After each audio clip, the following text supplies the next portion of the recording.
comme ça. Donc, ça se peut qu'il y ait des avions qui passent, peu importe, c'est ça, le live. Fait que je vous souhaite bonne journée, bon matin à tout le monde. Puis ceux qui sont avec moi, bonjour, hein, bonne matinée, bon café. Puis le sujet aujourd'hui, les risques financiers pour les entreprises et les stratégies d'atténuation. Donc, essayer d'atténuer un peu les risques financiers pour les entreprises. On le sait, c'est pas évident. Les entreprises, il y en a qui en arrachent, il y en a qui sont mal structurées. Donc, on va regarder ensemble c'est quoi, dans le fond, le type de risque financier qui peut arriver et aussi c'est quoi les stratégies d'atténuation pour ces risques-là. Donc, commençons sans plus tarder avec le premier qui sont les risques du marché. Donc, fluctuation des marchés, on le sait tout, là, taux de change, taux d'intérêt, le prix des matières premières, c'est des choses qu'on a fait face pendant la COVID, des choses maintenant une nouvelle réalité qui est les taux d'intérêt qui sont plus élevés, taux de change, on l'a vécu aussi dans le temps de la COVID, des choses qui ont doublé, qui ont triplé, des marchandises qui venaient arriver de Chine ou d'ailleurs, avec des frais qui ont passé de 5, 10, 15 à 25 000 $ pour faire transporter ça jusqu'ici. Donc, certaines entreprises il fallait qu'ils réajustent le tir un petit peu à ce niveau-là. On parle de risque également au niveau du crédit. Je ne le dirai jamais assez, le crédit, c'est ultra important pour une entreprise. Il faut faire une évaluation rigoureuse de sa solvabilité, de sa solvabilité, désolé. Et on doit faire cet exercice-là à chaque année. Voir comment ça se passe avec les demandes de crédit qu'on a fait, qu'est-ce qu'il y en est avec le pointage du crédit actuel. Puis j'ai discuté avec un client pas plus tard que cette semaine, là, lundi. Puis bon, tu sais, le crédit, ça descend à vue d'œil, puis je l'ai déjà dit. Puis ça passe une demande, OK, 6 points, une autre demande, 9 points. La troisième demande, 30 points. Puis boum, boum, boum, boum, le crédit, il s'effondre. Il faut faire attention avec ça. Il faut être rigoureux, justement, dans nos demandes de crédit. Et puis, on doit faire attention. Hein? Le code de crédit, on en a juste une. Il faut faire attention à ça, c'est super important. Parce qu'un coup qu'on veut appliquer ailleurs, c'est difficile. Marge de crédit, c'est difficile si la cote n'est pas au rendez-vous. Ici, il y a 2, 3 actionnaires. Maintenant, les banques, ils vont regarder tout simplement qu'est-ce qu'il y a au niveau des codes de crédit de tout le monde. Oui, code de crédit de l'entreprise, mais également code de crédit au personnel. Ils vont regarder, est-ce que vous êtes un bon payeur? Y a-t-il des NSF à pu finir? Qu'est-ce qu'il y en a avec les retards 30, 60, 90 jours? Ils vont le regarder, là. Puis en plus, il y en a qui le regardent en soft check, mais les institutions financières prêteuses, à 90% vont le regarder en faisant un hit au bureau de crédit. Donc, sortez votre bureau de crédit à l'avance, faites-le vous-même. Allez chercher votre rapport sur TransUnion Equifax. Regardez les correctifs. On a une formation là-dessus. C'est un 200$ qui va être extrêmement bien investi, je vous le garantis, qui va vous permettre de vraiment voir tout ce qu'il y en a sur le crédit, comment le maximiser, comment hacker sa cote de crédit pour faire en sorte de rapidement augmenter son pointage et être capable de se qualifier pour autre chose. Risque opérationnel numéro 3. Donc, on parle d'un risque qui... ça inclut les risques liés au processus interne. Donc, les erreurs humaines, là, c'est des choses qui arrivent, des catastrophes naturelles, puis des pannes électriques également. La gestion des risques opérationnels, bon, ça implique l'élaboration aussi des plans, les plans de continuité d'activité. Bref, ce que je veux dire par là, c'est d'adopter des meilleures pratiques opérationnelles. Ça appartient à l'entrepreneur, à l'entreprise de le faire, de regarder ses processus opérationnels et d'optimiser au maximum, de voir est-ce que ça se passe bien, est-ce que le déroulement, est-ce que c'est optimal, les opérations où on perd beaucoup de temps, beaucoup d'énergie et beaucoup d'argent également à faire des affaires qui ne rapportent pas. T'sais. On va parler également du risque de liquidité, ultra important. Donc, c'est le risque de ne pas avoir assez de liquidité pour résoudre des obligations financières à court terme. Fonds de roulement. Donc, les entreprises qui doivent élaborer des plans de gestion de trésorerie super importants, il faut que ça soit vraiment solide également pour éviter les risques là. On veut être capable d'avoir des projections financières, mais aussi des projections de flux de trésorerie. Qu'est-ce qui s'en vient? Qu'est-ce qui va rentrer? Est-ce qu'il y a des entrées d'argent? Est-ce que le 30, 60, 90 jours? Est-ce qu'il y a moyen peut-être de se faire payer avant? Y a-t-il moyen de faire financer nos bons de commande, même si on est en construction? C'est des choses qui existent, c'est des choses que nous, avec certains partenaires, on est capable de mettre de l'avant. C'est pas tout le monde qui fait ça, je vous le dis. Il y a des banques qui en veulent même pas.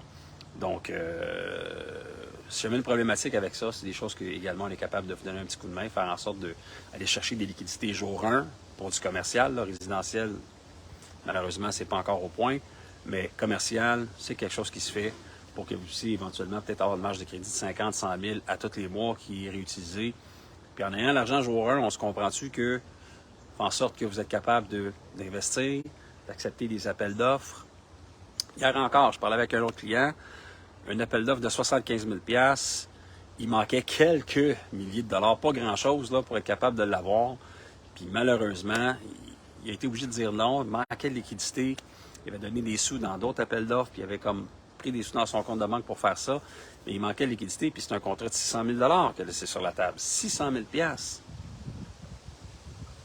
Si vous êtes dans une situation comme ça, appelez-nous. On va trouver l'argent. On va trouver l'argent. Une semaine, l'argent va être là, c'est clair. On parle de 50 60 000 $ qui est possible d'avoir pour un appel d'offres, pour pas que vous perdiez cette opportunité-là de contrat de 3, 4, 5, 600 000, 1 million. Le pire là-dedans, c'est que le gars qui a accepté la soumission, en fait, qui a été accepté, avait été accepté pour 2 000 $ de moins, c'est-à-dire de plus. Donc, lui, celui qui avait soumissionné, le monsieur, il avait 2 000 $ de moins, mais il n'a pas été accepté parce qu'il n'y a pas de liquidité pour le faire. Puis le gars qui l'a eu, il a contacté le monsieur. J'ai pas assez d'ouvriers, j'ai pas assez d'employés. Ça te tente de me donner un coup de main? J'ai pas assez d'employés, tu veux-tu m'aider? Fait que l'autre fait comme, ben là, OK. C'est plate. C'est lui qui aurait dû l'avoir, cet appel d'offres-là, à 2-3 000 de moins, parce que c'est lui qui était le plus beau soumissionnaire. Il manquait de liquidité pour être capable d'aller de l'avant. Puis l'argent est gelé là pour un certain montant. L'argent est gelé là jusqu'à temps que tout soit officialisé. Là. Puis par la suite, l'argent est mis dans le compte de banque. Donc, c'est pas... L'argent n'est pas parti ou perdu, mais il faut être capable de l'avoir, cet argent-là, ces liquidités-là. Puis même des entreprises à 2, 3, 4, 5 millions de dollars et plus, ça ne veut pas dire que parce que vous faites 5 millions de chiffre d'affaires que vous avez nécessairement, demain matin, là, un 70 000, un 100 000 $ en donnant un appel d'offres qui traîne dans le compte de banque. Souvent, ça se passe dans les comptes 30, 60, 90 jours, puis c'est là qu'on peut aller chercher l'argent pour vous aider. Ça vaut la peine de le faire. Ça coûte quelques dollars, là, mais tu sais, quand même, je pense que ça vaut la peine de le faire. Donc, gestion de trésorerie, super important à éviter. Il faut tout faire pour éviter ce risque-là. Il faut garder de l'argent dans le compte. Il faut être capable de le faire. Je sais que c'est pas facile. Il y a des clients, surtout résidentiels, ça peut être long, se faire payer. Même les commerces, là, veut dire, même les villes aussi. Les villes qui payent en 120 jours, il y en a d'autres que c'est 1 an d'attente avant de se faire payer. Ça n'a aucun sens, là. Mais c'est des contrats qui sont ultra payants. Mais il faut avoir les reins solides pour être capable de passer au travers de ça, là, je vous le dis. Fait que les stratégies d'atténuation pour les risques, disons, financiers, donc on parle de diversifier, d'investir dans diverses catégories d'actifs. Des marchés géographiques, des secteurs industriels peut réduire le risque global du portefeuille financier de l'entreprise. Donc, on se diversifie, ultra important. On essaye d'avoir également plusieurs, peut-être, départements dans l'entreprise qui vont permettre des entrées d'argent de façon différente. Hein, comme ça, s'il y a des moments dans l'année où est-ce que c'est moins profitable, on peut se virer à gauche, puis à gauche, on sait qu'on a d'autres entrées qui vont aller là, puis de l'autre côté également, il y en a d'autres qui s'en viennent. Donc, hein, on essaie de créer un équilibre là-dedans. Super important. Assurance, donc souscrire à des polices d'assurance appropriées. Assurance responsabilité civile, assurance contre les catastrophes naturelles, assurance crédit. Tout ça peut protéger l'entreprise. Ça peut protéger contre certains risques. S'assurer, ça coûte cher, mais c'est quelque chose qui existe. Informez-vous là-dessus. Bonjour tout le monde, bonjour Jude. Je sais que j'ai des collègues du monde, des entreprises qui sont pas là, qui sont en vacances, qui sont... Je salue quand même tout le monde, bonjour. Je vous invite à mettre la petite cloche également sur YouTube pour avoir toutes les vidéos. Je sais qu'il y a des gens qui ont commencé à nous suivre régulièrement, puis dans l'auto, c'est vraiment le fun. On écoute ça, on plug ça dans le char, on écoute les capsules qui sont rediffusées sur YouTube, puis ils passent une après l'autre. Donc, tu sais, des fois, on n'a pas le temps nécessairement avec la famille, la maison, les obligations qu'on a rendues chez nous. On est tanné, on est brûlé, on a le goût de faire autre chose, de décrocher. Mais quand on a 1 heure de trajet à faire, puis ça rentre chez un client ou quelque chose, ben, on peut mettre la vidéo sur YouTube, on laisse le téléphone sur le côté, on écoute ce qu'il y en est, puis au bout de la ligne, on apprend des affaires. Autre chose, on parle de hedging, l'utilisation des instruments financiers diversifiés comme les contrats à terme. Ça peut aider à atténuer les risques du marché. Hein? Donc, on peut verrouiller des prix, dans le fond, à des taux de change spécifiques, donc des contrats à terme avec un taux d'intérêt ou des trucs qui sont établis, qui sont fixes. À ce moment-là, on est capable de s'organiser dans le budget avec ça. Gestion des stocks et fournisseurs, ça, c'est ultra important, c'est vrai. Écoute, ça n'a pas de sens, les stocks, là. Il y en a qui ont des stocks pour à peu près 800 000. 1 million, 1,2 million de stocks. Puis, je comprends que des fois, il faut qu'on l'achète en gros. On n'a pas le choix. On n'a pas le choix d'acheter en gros. Il faut qu'on essaie de maximiser, en fait, nos avoirs. Puis, des fois, on a des économies d'échelle quand on achète plus. Mais ces stocks-là, des fois, ça reste là longtemps. Faut que le roulement se fasse, faut qu'il y ait un bon roulement de stock. Puis avoir trop de stock, c'est pas nécessairement, je pense, une bonne chose. J'ai pas la science infuse pour le dire, mais idéalement, s'il y a trop de stock, ça veut dire qu'il manque peut-être de liquidité, flux de trésorerie dans l'entreprise, puis que tout est en stock. Tu ne peux pas rien aller t'acheter, ou tu peux pas payer un bill avec un bout de comptoir. Là, on se comprend.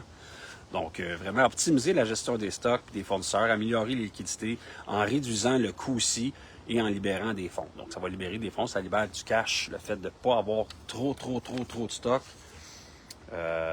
Encore là, ça vous appartient. Tu sais, vous connaissez votre entreprise, vous savez des fois quand est-ce qu'il y a des rabais, quand est-ce qu'on peut aller chercher du stock à moindre coût, des bons moments dans l'année pour acheter, pour stocker. Si vous faites vos devoirs, ça devrait bien aller. Puis, planification de la communauté, en fait, la continuité des activités. Donc, planifier la continuité des activités.